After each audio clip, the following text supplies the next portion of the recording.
What's up, Trios Tribe? Bringing you guys another OP03 match. This time we got Katakuri versus Rob Lucci. Lucci. Rob Lucci starting, going straight to playing Spandam. I don't know. Search top 3, look for a CP9, trash the rest. Literally, they gave Black the most jank searcher, but doesn't matter because searchers are good in this game, and you kind of want stuff in the grave in CP9 anyway. So they were trying to do like, look at the synergy card, but like I'm sure all of them would rather it just be Nami, right? Search 5, pick what you want, move on with your life. We're gonna play an early Sanji from on the Katakuri side. I think this is Sanji. Sun gods are alive and well today, so it's hard to tell, but Sanji is actually like the craziest, like one of the best 2K counters in the game, like probably standing in line with Otama for some of the best 2Ks in the game. He just drew one for swinging with Sanji. So he played it, got early aggression.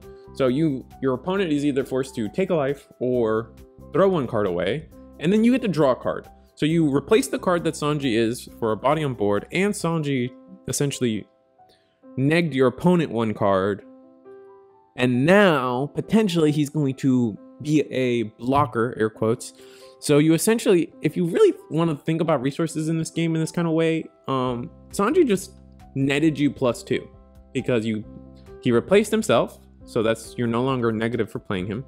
He took a card from your opponent because he swung. And then he's going to absorb a swing from your opponent, which can also be seen as a card, depending on how you really want to play things. And by the way, this 3-drop that Rob Lucci's playing is just blocker, can't be killed by KO effects. He's a 1K, 3 DP blocker guy. Actually commits the Dawn to kill the Sanji, and we don't protect it, which makes sense. I think there's a crazy sun god. I mean, I guess to be fair, it's like these are like the alt arts, so they have like the cases around their alt arts, which doesn't help the sun god let us see. Oh, we're actually playing the Rush starter deck Rush Katakuri. That's strange. That's weird to me. I've seen most people not play this because the Rush just never comes up. Katakuri is gonna swing. We're already at 3 life. On Rob Lucci's side, kind of getting stressful, I guess. I guess we're both at 3 life. I think at some point we got to start being defensive. But for now, it's all swings all day. The middle card's what? Paraspero? I got wrapped up talking about how good Sanji was. And how, like, maybe you should probably try to think about resource management, but whatever.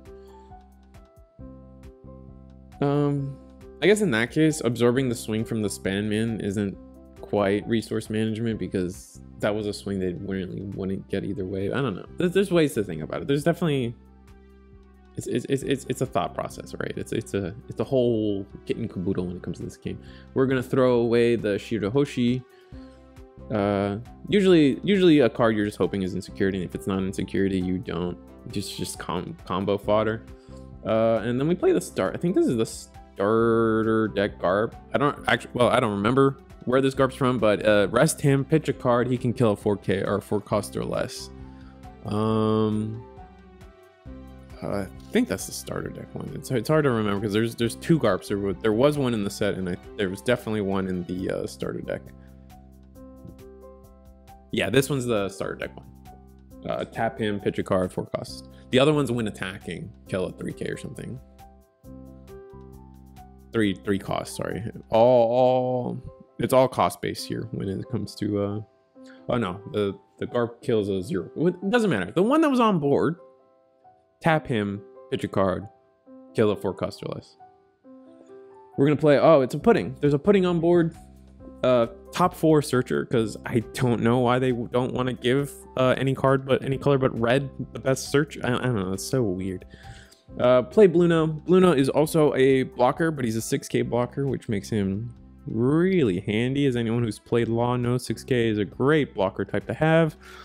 On the other hand, you have to give him 1 Dawn for it to be a blocker, but in return, On KO, you get to play a 4-cost or less CP from your grave.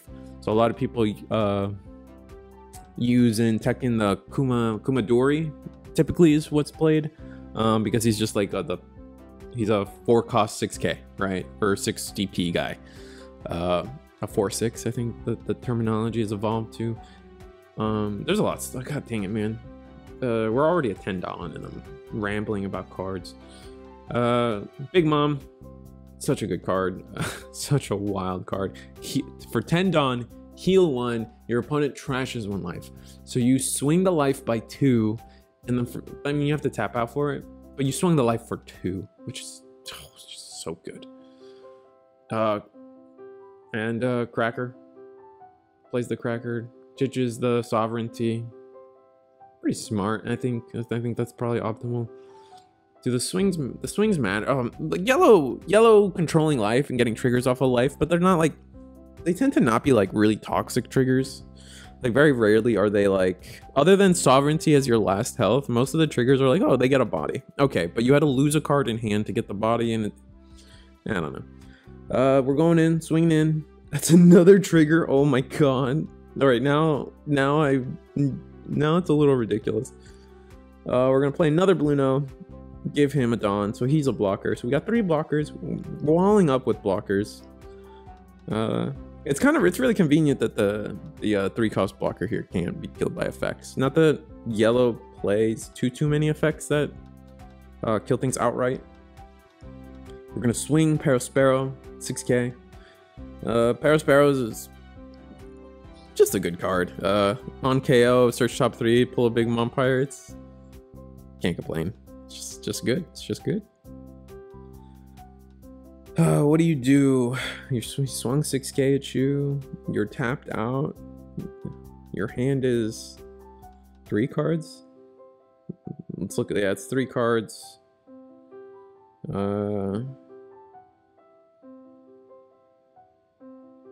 Yeah, that's tough.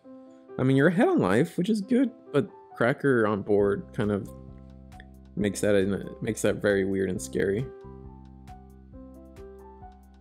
What do you do? Oh, I guess you already countered out of the Parasparrow. So now we're swinging. I can't see what this card is. Oh, that's Katakuri. That's the Altar Katakuri 8-cost, and that's the one that sent the Garp to the bottom of the life. Yeah, kills the Bluno, as I said, on KO. Bring back a Kumadori, or 4-cost or less CP9. He looks at his own life, takes it to the bottom. Good chance it's a Sovereignty. Sovereignty is kind of wild as your last health, because it has a trigger effect of healing you, if it's your last health in particular.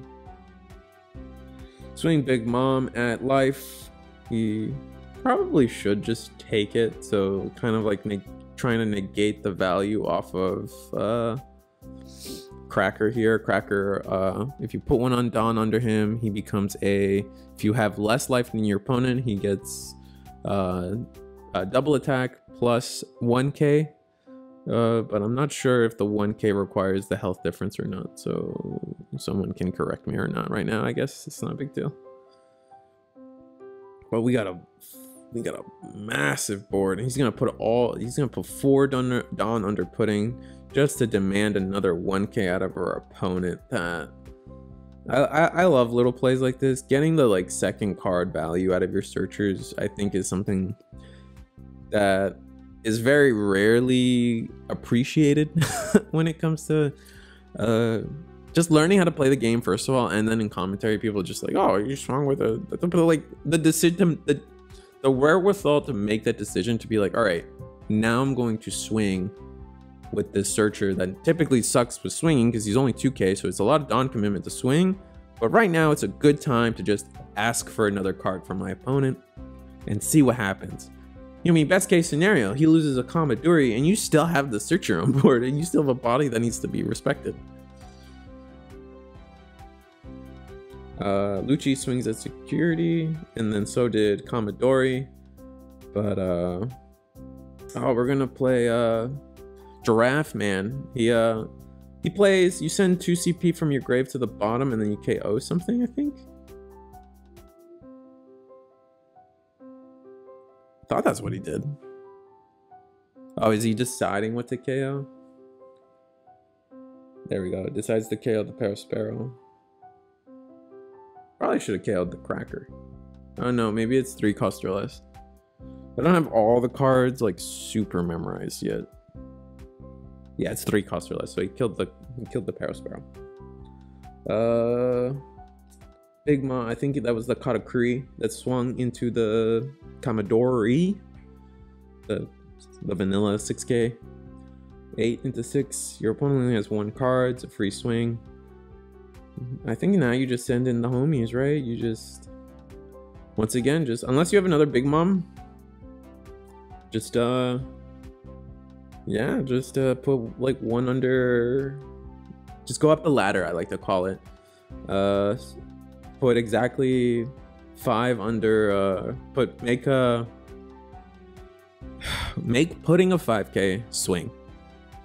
Make at least put 1 under, and if he takes it, great. If he doesn't, he loses a card. Then you put 1 under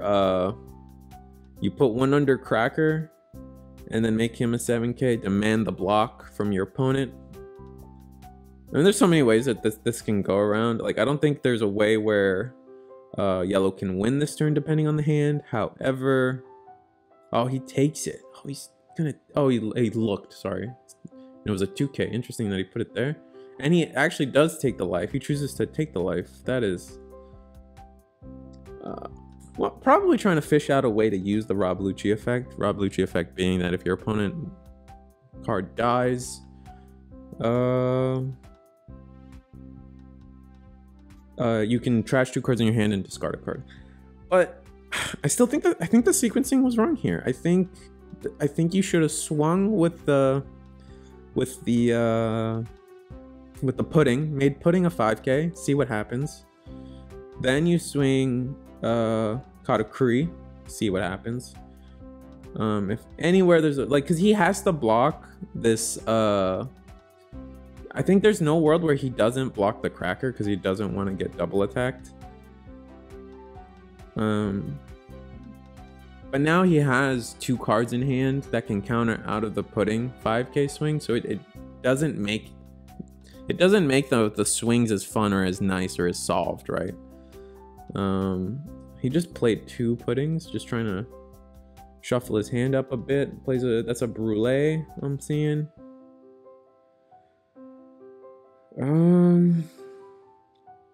He does have only 1 life left, so it is a scary situation for sure. He could lose on the crackback here. I still think that the swings could have been more efficient. This is also the turn where he swung into the Kamadori, right? With the Katakuri, so had all these swings gone to life, he probably would have been in a really good spot in terms of just probably winning. Swing, he has to take this life, but now your opponent has 3 cards in hand. He's got some tools to work with. You know that the last card's a 2k. I think you just play, I mean, the way you played this out, you forced yourself into playing Brulee.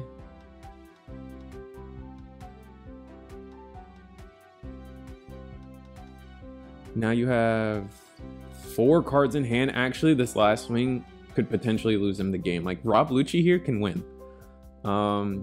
Depending on what Katakuri's hand is, he's got a decently big hand for sure. But you could, for example, I think the Garp is, I forget how much the Garp is. He's like 4-drop. He's a 5-drop. So you pay 5. You put 5. I think there's most optimal thing to do is you swing 6 Kaku into lead here. So you just kind of see what happens, because you lose next turn no matter what. Like, we have to think of it that way. If this last health is sovereignty, you also just lose. It's over. You have to win this turn or you're done. There is no clearing the board. There is no magic thing that's gonna save you, right? a second big mom, you lose the game. Like, there's so many things that you're gonna lose to. Oh, he decides to put 1 under Kaku, making him a 7, swing life. He does pitch the 2K for it. He's gonna put 4 under, okay, sovereignty. Okay, that's just game then. All right, I wasn't keeping track of event on in hand, so my failure. Pitch 2, he takes the life, like, but that's just game. Swing 12, yeah, Katakuri takes it. I still think there was a world where Katakuri wins the last turn, and I guess his hand was just really good defensively, so it didn't end up mattering too much, but maybe it did. Maybe it did. Just thinking about it, depending on what the rest, I just don't remember what the full hand was, but I don't know. Maybe some of you math guys can figure it out. Let me know. See you, like, share, subscribe. See you guys next time.